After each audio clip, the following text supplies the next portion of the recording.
Pemirsa, memasuki hari ke-6 proses pencarian korban longsor dan banjir bandang di Desa Kasimpar. Korban longsor di Desa Kasimpar, Kecamatan Petung Kriyono.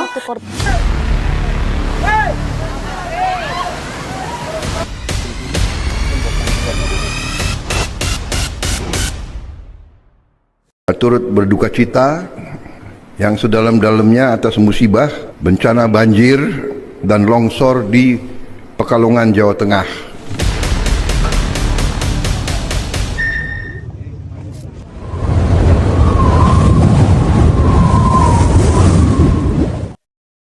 Perjalanan yang sulit, sinyal yang hilang, dan trauma yang membayangi, kami ubah menjadi energi. Assalamualaikum warahmatullahi wabarakatuh.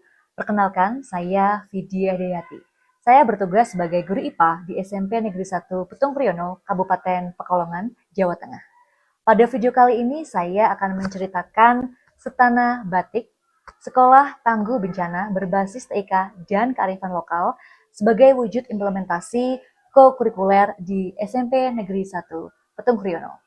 Sekolah kami berdiri di ujung Kabupaten Pekalongan, daerah terpencil yang dikenal sebagai surga ekowisata.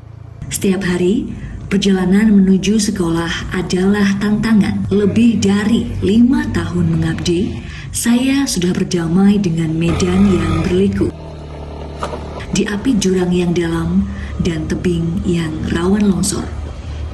Rute ini melewati hutan lindung, di mana keindahan alam yang sangat asri beriringan dengan resiko bertemu satwa liar, pohon tumbang, hingga tanah longsor. Bencana yang terjadi masih menyisakan bukti. Jalanan hancur, sisa puing-puing bangunan, bahkan saat akses terputus, saya harus menyeberangi sungai dengan jembatan bambu yang rapuh dan licin. Namun, perjuangan fisik saya tidak seberapa dibandingkan tantangan yang dihadapi murid. Selain medan sulit dan jarak yang jauh ke sekolah, mereka juga dihantui rasa takut adanya bencana susulan. Saat saya mengajarkan ilmu tentang alam, murid justru takut pada alam yang seharusnya mereka cintai. Mereka melihat bencana bukan sebagai materi pelajaran, tapi sebagai ancaman yang nyata dan menakutkan.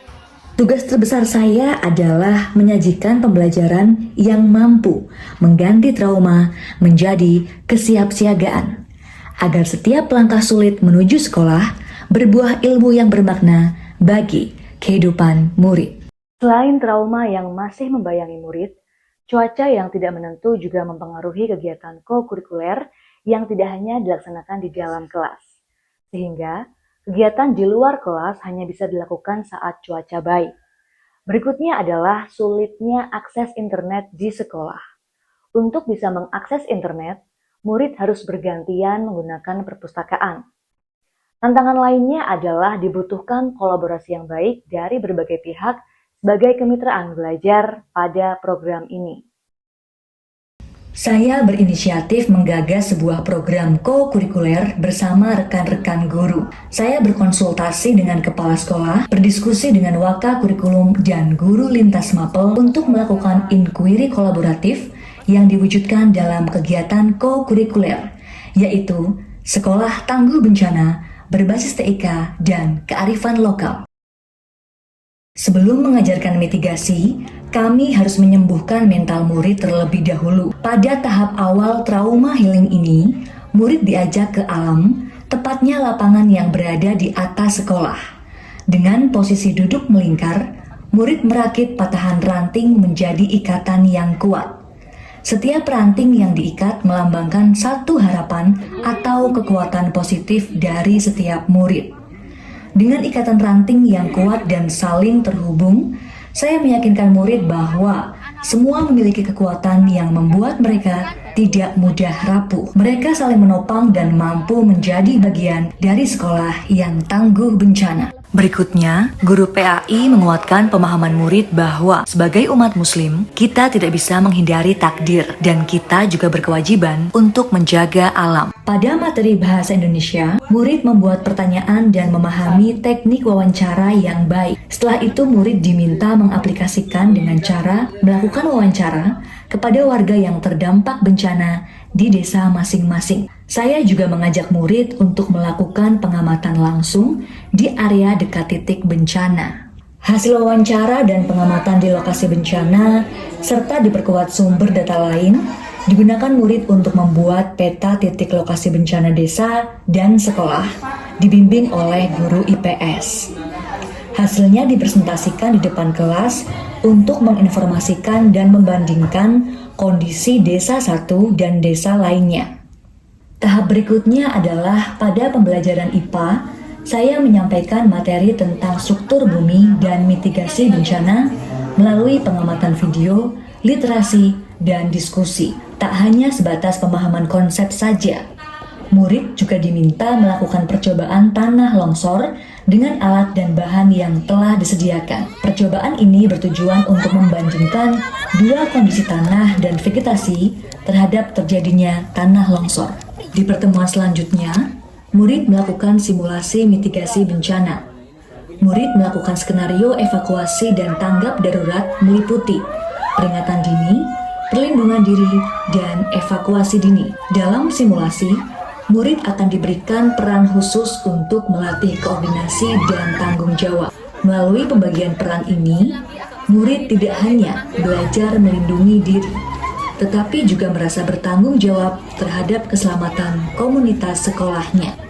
Kegiatan selanjutnya adalah murid belajar merancang poster digital berisi penyebab, dampak, pencegahan, dan langkah mitigasi dengan aplikasi Canva. Poster ini diunggah ke sosial media masing-masing dan akan ditampilkan pada tahap sosialisasi di sekolah maupun di lingkungan rumah. Ini sekaligus merupakan langkah awal murid menjadi duta mitigasi. Hasil pembelajaran murid selama co-kurikuler dibagikan secara luas. Murid menunjukkan karya, poster digital, dan menjelaskan simulasi mitigasi yang telah dilakukan kepada wali murid yang diundang ke sekolah hingga warga sekitar di lingkungan rumah masing-masing murid.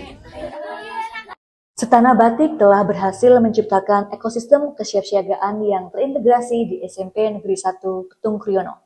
Hasil yang didapatkan secara internal adalah perubahan perilaku murid yang menunjukkan ketenangan saat cuaca memburuk sehingga lebih fokus dalam belajar. Berikutnya adalah peningkatan pengetahuan murid tentang struktur bumi dan mitigasi bencana pada mapel IPA dan pemahaman konsep di lintas mapel lain yaitu PAI, Bahasa Indonesia, dan IPS. Dampak internal lainnya adalah sekolah kini memiliki peta evakuasi dan memiliki murid yang terlatih sebagai tim tanggap bencana. Secara eksternal, kegiatan co-kurikuler ini memberikan dampak yaitu terbentuknya duta mitigasi yang tersebar di seluruh wilayah Kecamatan Petung Kriono. Selain itu, integrasi kearifan lokal menjadikan murid memiliki pemahaman mendalam tentang kondisi alam dan lingkungan sekitar, serta mengembangkan cara hidup yang harmonis dengan alam. Co-kurikuler antar lintas Mapel, alhamdulillah di tahun pelajaran atau tahun ajaran 2025-2026 sudah mulai dilaksanakan. Dan alhamdulillah hasilnya adalah sangat baik sekali, yaitu terutama untuk dampak kepada sekolah maupun masyarakat di sekitar lingkungan SMP Negeri 1 Petung Kriono. Dalam proses pembelajaran Bu Vidya dan guru lain mengajarnya sangat asik sehingga saat pembelajaran saya tidak mengantuk dan sangat bahagia. Di tempat terpencil sekalipun, keterbatasan adalah awal untuk sebuah inovasi.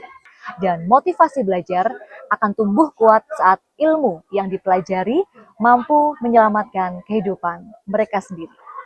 Demikian praktik baik Setana Batik yang telah saya lakukan di SMP Negeri 1 Petung Kriono. Semoga menginspirasi. Wassalamualaikum warahmatullahi wabarakatuh.